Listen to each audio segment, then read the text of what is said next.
Welcome to the Seminole Wars. In this podcast, we explore how the Seminole Wars came to be, how they were fought, and how they still resonate some 2 centuries later. I am your host, Patrick Swan, and our show is a production of the Seminole Wars Foundation, found online at www.seminolewars.us. We are recording today from the homestead of the Foundation in Bushnell, Florida. Thank you for listening. Hello and welcome. At times in its history, the U.S. Army has personified the admonition that those who forget the past are condemned to repeat it. This is especially disconcerting since the U.S. Army has been the architect of its past, and yet, as in the case of unconventional conflicts, the U.S. Army has often sought to bury those memories in favor of a pledge never to fight in such ways again. The reality, however, is that the Army does not usually get to choose what type of war it fights. Its political leaders choose. The unconventional guerrilla-style operations of the Second Seminole War are a prime case in point. With us today to discuss how the Army wanted to fight the Second Seminole War versus how the Seminole forced them to fight and how its leaders adapted is Dr. James S. Robbins.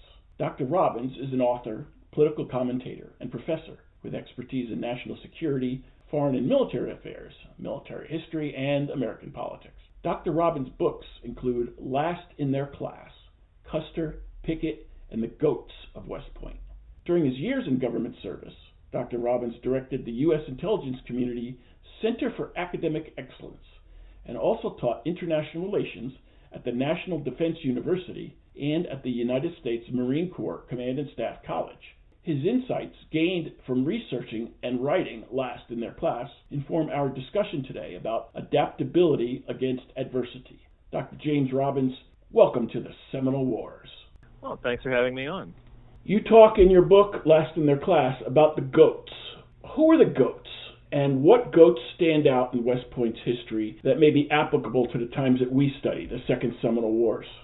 Goats are the bottom-ranking graduates in any U.S. military academy class.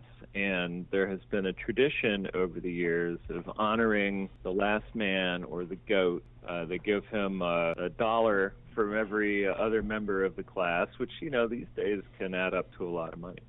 But, this is a long-standing tradition of honoring the last man. And I wrote Last in Their Class to examine the question, how did these people do out of West Point? Were they, screw-ups, or did they prevail, or what actually happened to the goats? So that was the point of the book. Now, Robert E. Lee famously went through 4 years without a demerit. True, and actually not uncommon in his day. There were other people who did the same feat. He graduated, of course, second in his class. There's an idea that he's the only guy who did that, but he's not. There's also not necessarily a relationship to demerits and where you graduate in the class, not hard and fast, although the people at the bottom did tend to accumulate more demerits. And, of course, if you went beyond 200 demerits, they'd kick you out. William Tecumseh Sherman, in his autobiography, doesn't come across as a fastidious as Robert E. Lee, more Zachary Taylor than Winfield Scott. He got a few demerits in his days. This spit and polish wasn't his thing. He did fairly well in his military career, at least after his time starting in the Civil War and going on from there. So this may have something to bear on what you say. It doesn't necessarily mean how you're going to turn out, where you place, or how many demerits you get. Oh, it totally doesn't. Grant, for example, was right in the middle of his class. Like Dwight Eisenhower, the 2 West Point presidents, that Eisenhower said if anyone saw signs of future greatness in me when I was at West Point, they kept it to themselves. So for our purposes here, what goats may apply to the Second Seminole War? Well, so far as top of the class, bottom of the class, you don't really see a difference in how these kinds of officers went through the war, because just the nature of the war was such that everybody was basically having the same experience. It was like any other unconventional conflict. When we talk about the Second Seminole War, which was what I focused on, there were tremendous periods of boredom and nothing happening.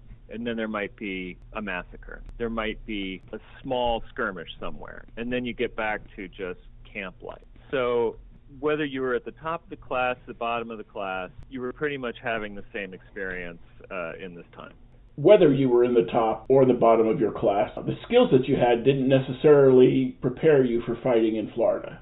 Oh, no, not at all. The thing to know about how the cadets were being educated at the time, and we're talking about the 1830s, 1820s, that time period, they were not training for counterinsurgency, what we would today call counterinsurgency, what they might then call a guerrilla or something like that, frontier war. It wasn't in the curriculum whatsoever. So far as what the cadets were learning, on the educational side, they were learning geometry, physics, drawing, they were learning French, things like this, things that would befit them being at an engineering school, which is really what it was. And then on the tactical side, they were learning infantry tactics, artillery, cavalry, all from like Sherman, from the classic Napoleonic playbook, which was another reason why they had to learn French, because they needed to read about the Napoleonic Wars. So they were training to be Napoleonic warriors, essentially. They were not training at all. There was even no discussion of training for the kind of frontier conflicts that many of them went to immediately upon leaving West Point. Perhaps a classic example of the Army fighting the last war again?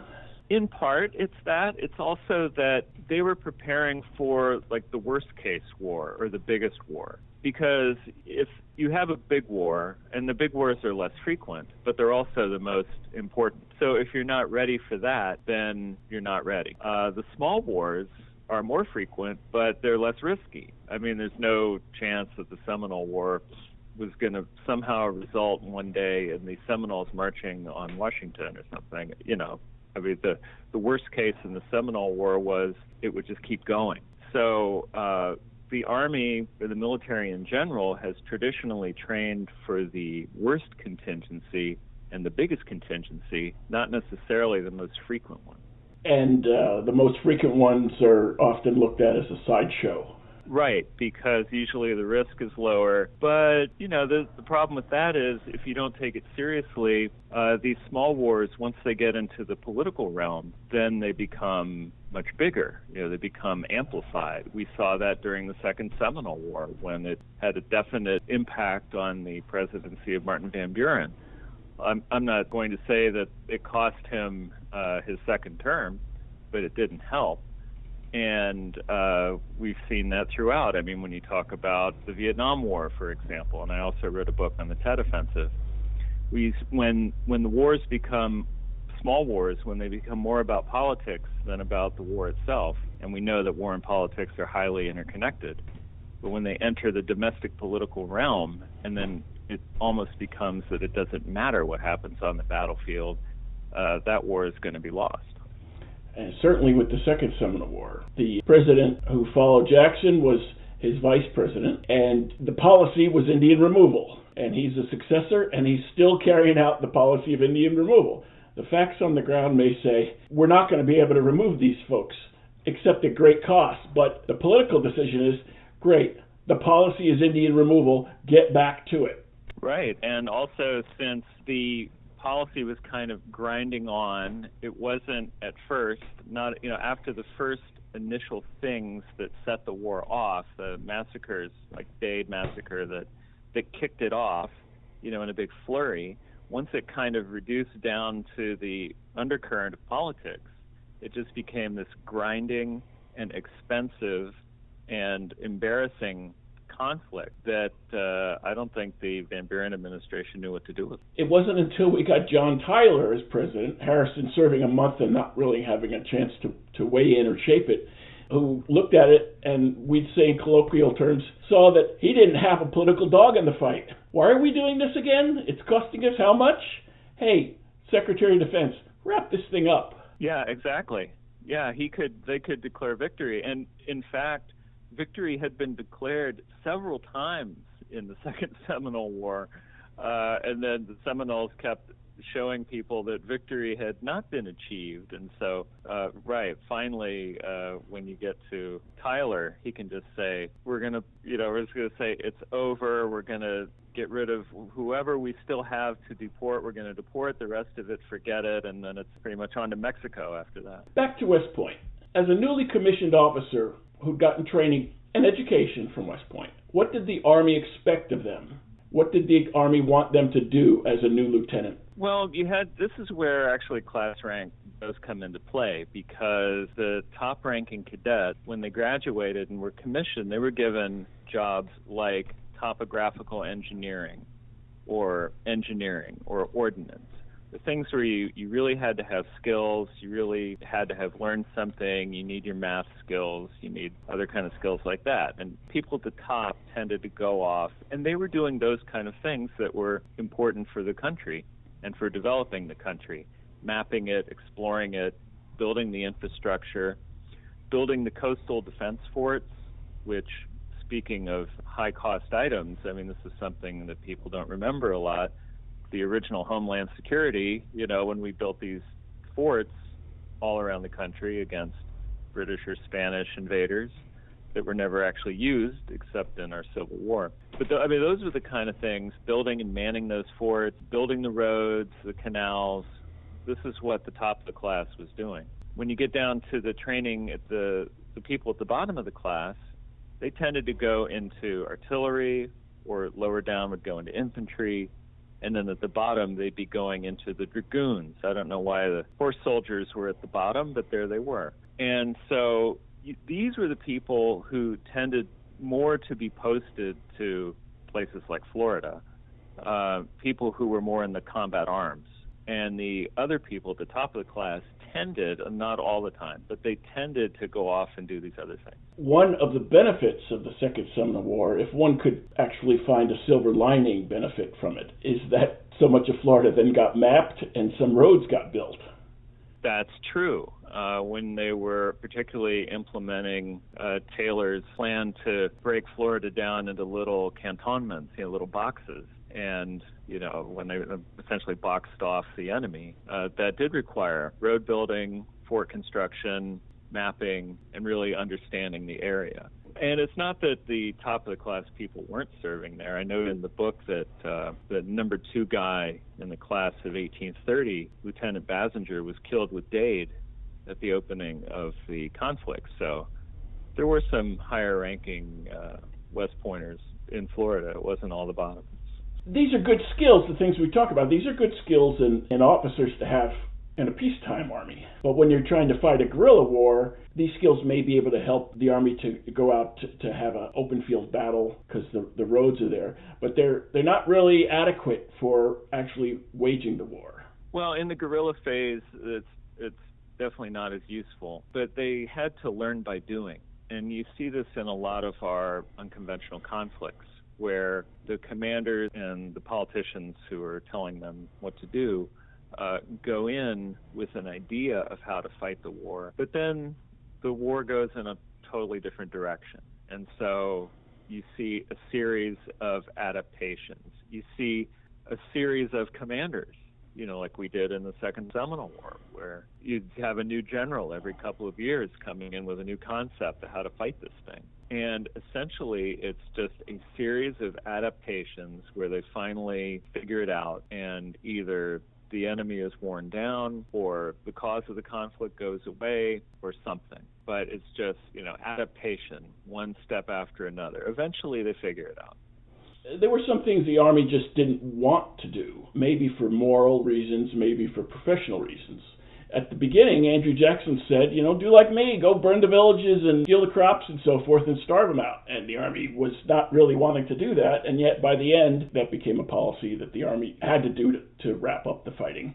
An adaptation they didn't want to take and go to, but went to anyway after lots of futile fighting in it. I think it's interesting how one of the adaptations you see in warfare sometimes is when people say just obliterate or scorched earth or something like that. And I note in Journal of Nathaniel Weichhunter, who was the goat of 1833, who he kept the Seminole War journal, which is a compendium of his boredom and frustration at the entire thing as he sat out in the wilderness, not seeing one Indian, basically garrisoning, and his problems with the ordnance officer, whom he considers his main enemy. So they get an order coming down saying that to take no prisoners, basically. And he writes in his journal, he said he will not enforce that order. He doesn't believe in that order. He will tell his troops not to enforce that order, and that's just the way it's going to be. So you did have that sense among some of the troops, and I think especially some of the West Pointers, that this is not what they signed on to be. They're here to be, officers, combat leaders, gentlemen, not to go down and burn villages and commit those kinds of acts. Which is not to say that some people didn't salute and smartly and go out and do it, which of course we know they did. The image of the Seminole to a lot of people was of a ruthless savage, or based on some of the massacres and some of the things that happened. That was the idea. But some of the soldiers said, well, that's not us. They can do that. If that's how they're going to fight the war, that's on them. But we're better than that. And you see that argument even to today in the war on terrorism, where terrorists commit all kinds of atrocities. And it's just not in our military culture to do that. We hold ourselves up to a higher standard, enforce the laws of war, because we're not there to sink to their level, essentially, in what we're doing overseas, which is not to say that things don't happen. Of course they do, but when they do, those people are shamed and prosecuted. So that's the difference between us and them in that model. That was also seen in the Second Seminole Wars with the capturing of black Seminoles or escaped slaves. Many of the slavers wanted them back, and they said, we should send the army out to grab these people and give them back to us and put them back in slavery. And the army said, whoa, wait a second. We're not slave catchers. We're professional soldiers here. And as it came to be, they considered them prisoners of war, which put them in a whole different category and allowed them to ship them to the Oklahoma Territory, where they were not going to be subject to being brought back into slavery or to being enslaved in the first place just because of the color of their skin. Yes, and there was also the case of the Bloodhounds, which I'm sure you know, which is another of the media and the military kind of things, how something becomes a cause célèbre when Governor Call decided to bring in Bloodhounds to try to track down Seminoles, but it was immediately characterized as they're using these bloodhounds really to track down the escaped slaves, and that it was seen as a cover for that very operation that you mentioned. This particular conflict had many interesting side currents that touch on larger issues in our politics and in our history, and particularly slavery, as you know. Now, there's an urban legend, perhaps, about all these West Point officers who resigned their commission rather than to go fight in the Florida War. How true is that? Well, in the first year of the war, 117 officers resigned. Not all West Pointers, but regular Army officers, some of whom were West Point. And then after that, it continued at a rate of about 30 per year resigning. And Hunter notes in his war journal how disgusted he is and how he would like to resign, although he didn't. So I think that there's definitely something to it. You did not see this level of resignation before the Seminole War. You can attribute it to this, the people saying that it's not what they signed up for, and they would rather go do other things. For those officers who stayed in the Army, especially those who'd been educated at West Point, why did they tend to forget what they learned once they left Florida? Or at least that's the general story about them. I think that in part it's that the Mexican War came right on the heels of it. And that was the war they wanted to fight. That was the war they trained to fight. That was a war that really put West Point on the map, particularly the academy. Because number one, there was political opposition to even having a military academy. And the West Pointers always wanted to prove that they were providing something. Because, mapping and all this other really critical stuff that they were doing, there's not a lot of glory to that. It's not getting in the newspapers, that somebody mapped a part of Wyoming or something. That's just not making headlines. But in the opening moves of the Mexican War, when you had Zachary Taylor and his column essentially moving through Texas, fighting significant battles, outnumbered and cut off from supplies, and with no militia. See, this was a difference between here in Florida, where you had militia, at least in the big battles in the beginning. But in Texas, in the opening moves of the Mexican War, it was all regular army, it was mostly West Point officers, and it was their chance to be able to say, look at what we can do. Look at what the academy has trained us to do. We're out here winning significant battles. We're defeating Mexico single-handedly. This band of brothers out here moving through Texas. That was really what they wanted to focus on. In part, it was they just wanted to put Florida behind them, and in part, it was what was ahead of them, that they were going to go off and do these great things. Unconventional war can not be the most glamorous thing, but there's more to it than that. It's a fairly uncomfortable way of operating. The conditions were horrible in Florida, and the fighting itself was less than desirable. Was it the combination of all that led some officers to say, if I have anything to say, the Army's not going to fight in this kind of war again? Well, probably. When you look at all of our unconventional wars, they have things in common, like they seem to go on for a long time. The tempo of activity, it tends to be lower and repetitive. It's almost garrison duty, but with the chance of you getting shot at any particular day or blown up. It tends to be more political. How do you determine victory in these things, in these unconventional wars? For example, it's just a lessening of tempo until the enemy kind of goes away. It's not like moving across Mexico to Mexico City and, seizing control of it, or driving across the Rhine, something like that, like we see in conventional wars. In unconventional war, you have to ask every day, are we winning or losing? What's going on? Look at Afghanistan today, for example, which should have ended a long time ago. So, I think a lot of officers probably didn't want to go through that again. It probably wasn't very much fun for them or very rewarding in any professional sense. And they probably just said, let's try to avoid those kind of things in the future. But of course they couldn't. You've written that the Army tried as quickly as possible to forget the Second Seminole War, and yet there's a curious remnant from the war that survived and still used by soldiers today. What is that, and what is its origin? Oh, yeah. Well, probably the most enduring thing from the Second Seminole War came from a chief, a band leader named Coacucci, a noted band leader of his day, who surrendered his band. In fact, the interesting story there, just as a sideline, is that when he surrendered, his band had waylaid a troupe of traveling actors and captured their baggage. And so when he came in, he was dressed as Hamlet, which is interesting all by itself. But at a banquet honoring their noted prisoner, which, speaking of the civilized side of war, was something they did, the soldiers were standing up and giving toasts, which is something they did. Here's to the president, here's to the girls back home, or what have you. And Coacucci, who didn't speak English and didn't know what was going on, asked his interpreter, a guy named Gopher John, what is this? Like, what are they doing? And Gopher John said, well, it's like a greeting. So Coacucci stood up and very solemnly said, "Hooah," which was his greeting to them, "Hooah." So everybody around the table said, "Hooah," and a song was written about it. It caught on. It went through the Army. It's with us to this day. It's this strange, all-purpose saying. How are you doing? Hooah. Hooah! It could describe either a soldier who's got high-intensity, positive morale, or one who's just letting you know, yeah, it stinks here. Hooah. Well, it's Coacucci. He gave it to us. Thank you, Wildcat. Now, back to more substantive things. The Army's leaders often say they have operational plans, but no one should forget, despite the operational plans, the enemy gets a vote. How true is this with how the Seminole Warrior Resistance operated in thwarting the Army's plans?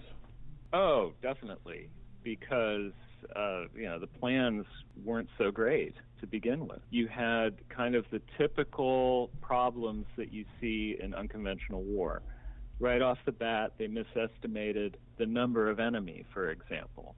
Andrew Jackson So there's like a couple hundred of them. Just go in there and clean it out. That was his attitude. And since he's the president, who's going to argue with him? Instead of thousands, which there actually were. They had poor knowledge of the terrain, as we mentioned. Like they didn't know about the interior of Florida. Poor knowledge of the motivation of the enemy. Although it's pretty obvious if you're deporting people from their homeland, they're going to be pretty determined to fight. And then the politics of it all, how domestic politics got involved in this and kept frustrating the war planners. Not to mention their utter lack of any tactical grasp of how to handle this fighting. Yes, at first there was some large-scale, semi-conventional type battles, but after that, no one had a clue what to do. So, yeah, very frustrating for the original planners. But as we mentioned, eventually they kind of got a grip on it, and when you get General Worth in command, he started developing things that look very much like kind of joint special operations, using the Army and Navy, Marines to go in and kind of fight Indian style. It's very much, Apocalypse Now kind of approach.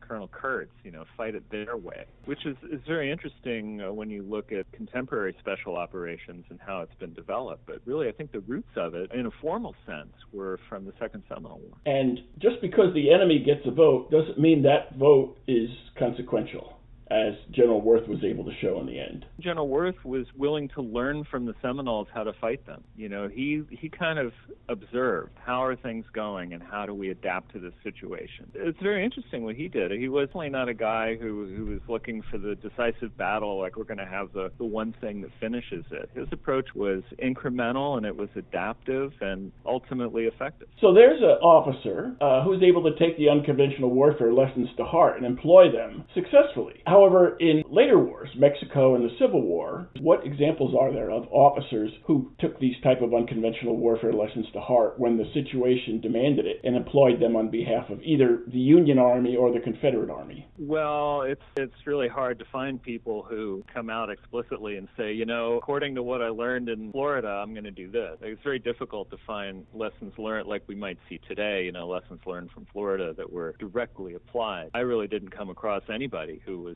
crediting their experience with Florida for later successes or later innovations that they had in later wars. William Sherman had a famous march from Georgia, from Atlanta to the coast in Savannah. Would we be able to attribute any of what he saw in Florida to how he employed his troops on the famous march in Georgia? I wouldn't credit him with that, making that direct linkage. Also, if you want to see his learning curve, if you look at the 1867 frontier war in Kansas, the Sioux and Cheyenne, it showed he learned nothing, if you want my opinion. He had no idea how to engage the frontier Indian at all, which I think the failure of that campaign to achieve anything would attest to that. I think he was at that banquet with Coacucci, though. Maybe he was the Hua guy.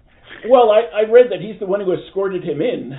As a young lieutenant, he was the one who brought in Wildcat. There you go. Maybe credit Sherman with Hua, I don't know. Why does preparing future officers for conventional war, but seeing them forced to reluctantly take charge in an unconventional war, like the Second Seminole War, why does that still resonate with us today? We still have the same challenges. Unconventional warfare is still with us. It's more prominent, if anything.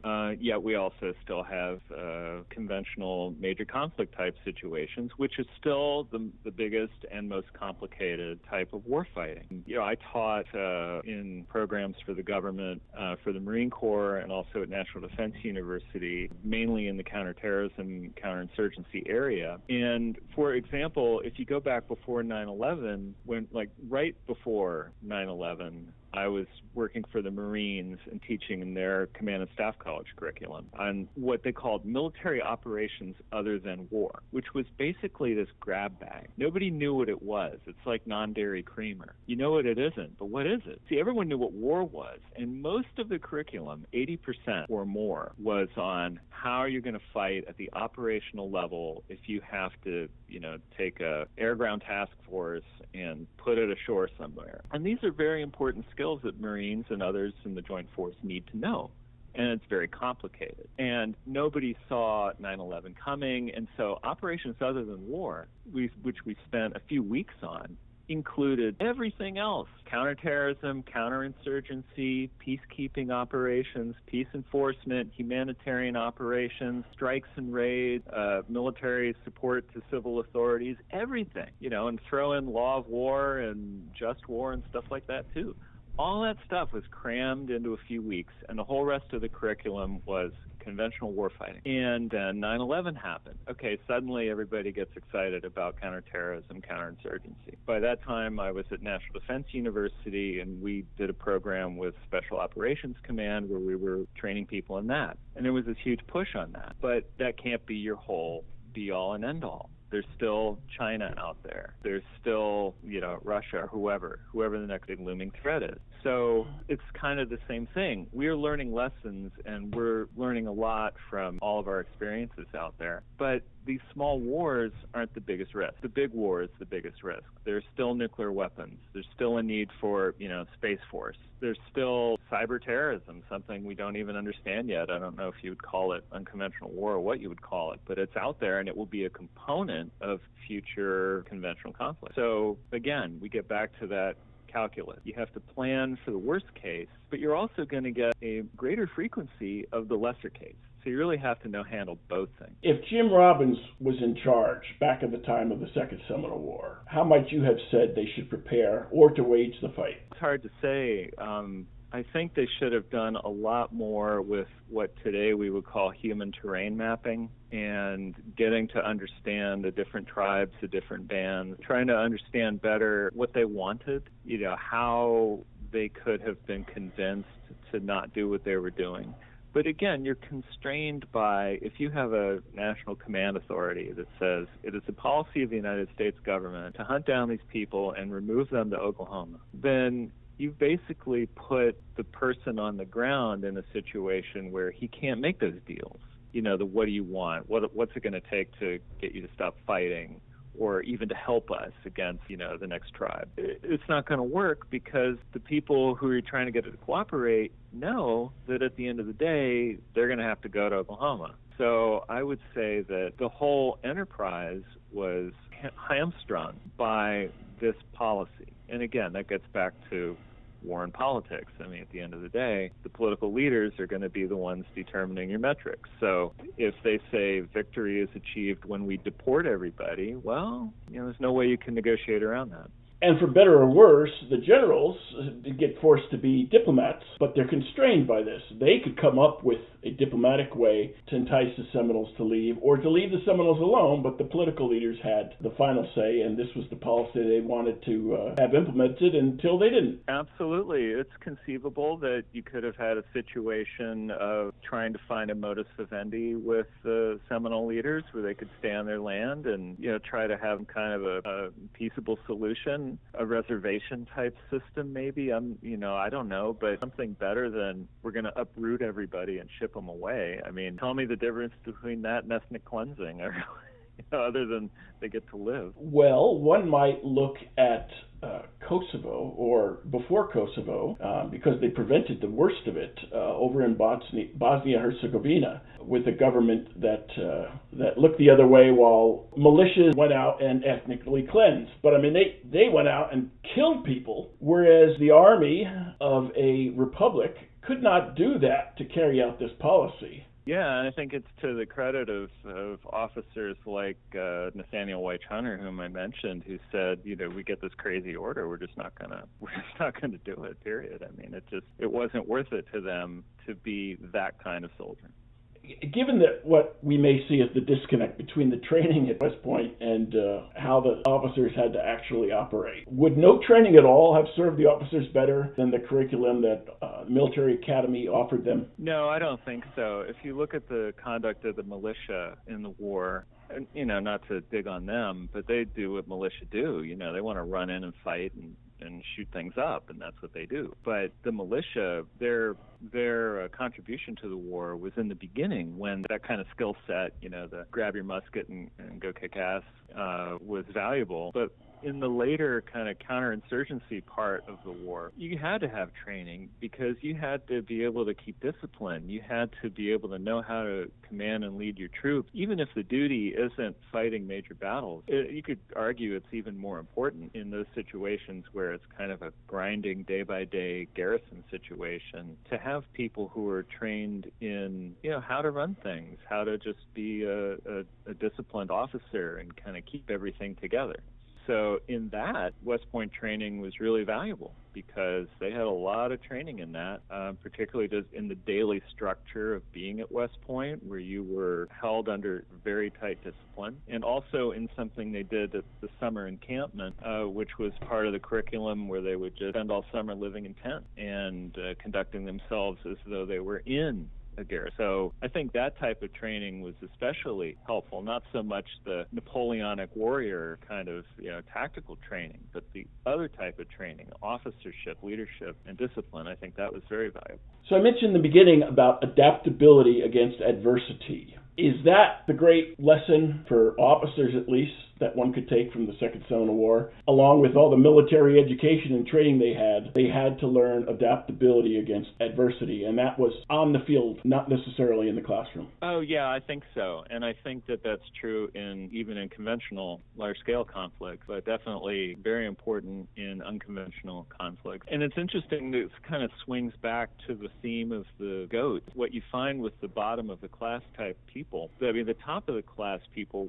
they were smart, they were disciplined, they did all their studies, they checked all their blocks, they were very much that kind of officer. The guys at the bottom, they weren't always at the bottom, or even often at the bottom, because they were dummies. Number one, it was hard to get in a West Point, and, dummies weren't necessarily going there. And the other thing is, once you were there, back in those days, they were throwing people out all the time. You had attrition rates in classes of over 50% because people were either not meeting the discipline requirements or they just weren't smart enough or whatever. And they were more than willing to just eject people from West Point back in those days. So if you were at the bottom, you were at least a survivor. But the other thing was, you had people, and like some of the famous GOAT, like George Pickett or George Custer, or Henry Heath, who were actually pretty smart guys, but who didn't care. They just wanted to have a good time. And so they were clever enough to figure out ways to either get around the system or to talk their way out of the trouble they got into. So what you find at the bottom of the class, and even, Longstreet, he was like third from the bottom, fifth from the bottom, something like that. There were other famous guys who were very close to the bottom. They tended to be the innovators. They tended to be sort of outside the box thinkers and people who could adapt and be agile in these situations. And you see that later when they're in command. They have a different approach than, say, some of the top of the class guys who were very much by the book. I guess George McClellan would be, if you want a poster child for this, those kind of commanders. I think that when you're talking about adaptation, the guys at the bottom of the class have something to teach you because they had to adapt all through their cadet life just to graduate. And if there was a war where you really needed to adapt, well, at that time period, the Second Seminole War was it. Absolutely. Jim Robbins, thank you so much for joining us today on the Seminole Wars. It's my pleasure. Thanks for having me on. If you enjoyed this show, please take a moment to like us on Facebook at Seminole Wars Foundation. Leave a review on iTunes or your favorite podcast provider. Your reviews and comments help new listeners discover us and help us keep the show going. Visit our website at www.seminolewars.us for blogs, articles, news, books, events, membership information, and how to subscribe to this podcast. We'll be back soon with a new episode of the Seminole Wars Podcast. The Seminole Wars Foundation is a 501c3 nonprofit organization dedicated to preservation, education, and publication of Seminole Wars history throughout the state of Florida. This podcast is copyrighted the Seminole Wars Foundation 2021. All rights reserved. Front bumper music, The Devil's Garden, Roast 'em, provided by kind permission of Reedy Youngman. Back bumper music, Second Seminole Win, by Jed Merrim and Ricky Pittman, courtesy of Ricky Pittman. All rights reserved.